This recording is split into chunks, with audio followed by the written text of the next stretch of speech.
Hi guys, welcome to my Victoria real estate blog. My name's Danielle Moreau with the Moreau real estate team. We often have buyers ask us, Blake and Danielle, what's typically included when I go to purchase a house?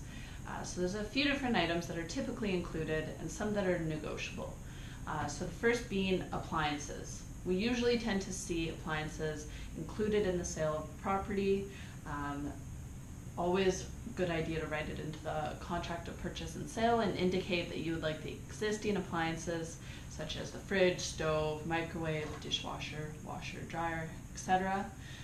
We see a small number of circumstances where appliances are not included, and that typically tends to be when it's a tenanted property and the tenants own the appliances that are in place. So at that point we approach our buyer and say, A, you can either purchase your own appliances, or B, we might have to ask the tenant if they'll allow the buyer to purchase them.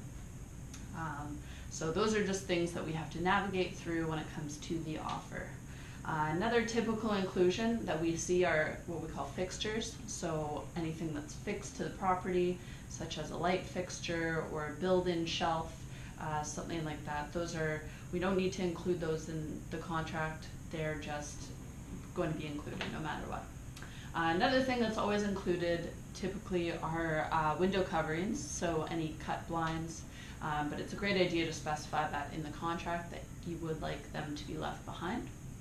Another thing that we always write into the contract just to be sure is that the seller leave behind any garage door openers if there's a garage for the property, or any extra fobs if it's a strata property, so that the buyer can have a few different ways to access both the underground parking lot, if there is one, and the front door, etc. So those are typical included items.